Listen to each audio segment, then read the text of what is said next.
So in case you missed it, Disney recently announced that Monsters Inc. Mike Sulley to the Rescue is going to close at California Adventure to make way for an expansion. Disney is going to add a version of Pandora, the world of Avatar, to this park, which I am very, very excited about. If you've watched some of my videos, you might know that I am not a fan of Mike Sulley to the Rescue at all, but because it is closing, I think I should make some videos about it. So today we're gonna make a commentary video. Before we get started, please like this video, please leave a comment down below, let me know what you think of Mike Sulley to the Rescue, and of course, please subscribe to this YouTube channel. I would greatly appreciate your support. Thank you so much. We're gonna use a POV that was shot by LMG Vids. I'm going to link it right here if you'd like to watch the POV without me yapping over it. So this attraction is a reskin of Superstar Limo, which might be Disney's biggest failure in terms of a dark ride or any ride experience.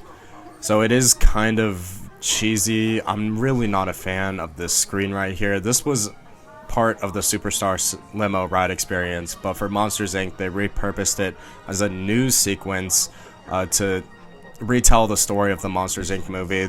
It's letting the people of Monstropolis know that there is a child on the loose. This is a really blank and boring empty hallway to start the attraction, and those screens are so small.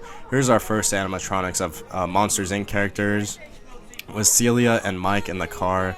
Mike like barely moves. This might be my favorite part of the ride with the streets of Monstropolis. There's the news report that we just saw. There's lots of different eyes going around. Some of them look like they're following you, so that's pretty cool. Here's Sulley on the right hand side holding Boo, so that's kind of amusing. There's the maintenance bay right there. And then we go into the Chinese restaurant where Mike and Sulley have their anniversary dinner. But obviously, all havoc is broken loose because Boo is on the loose. At the end of this sequence, we have Celia, who's very upset with Mike. And then we see Mike and Sulley escaping with Boo. Because again, this attraction is retelling the story of the movie, so we're just going scene by scene. So that's not my favorite thing ever. And we have the CDA agents. They blind you right here, which might be one of my least favorite elements of any Disney dark ride. It just feels pretty cheap.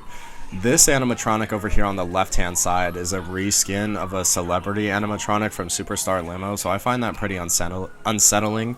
That was just like a wooden cutout. These animatronics are so small, and they get really close to you, or you get really close to them, I suppose, so it's not a really well done effect.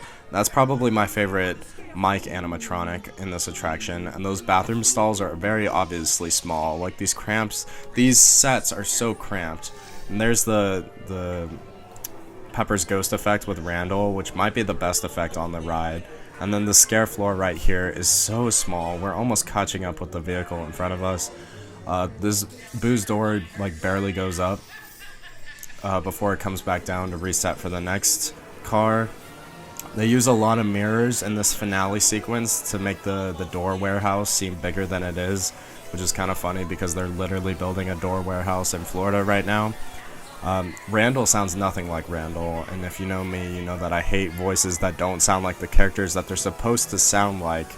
We have a screen right here on the left hand side. Oh, there's two of them. So there's that, and then there's Boo batting Randall just like how she did in the movie. So it's a very abridged and summarized sequence of events from the film in this dark ride. And then I guess this is the heart of the attraction right here. It's Mike and Sulley saying goodbye to Boo as they put her back in her door because they found it. They defeated Randall. So there's that, but I don't know, it's just not great.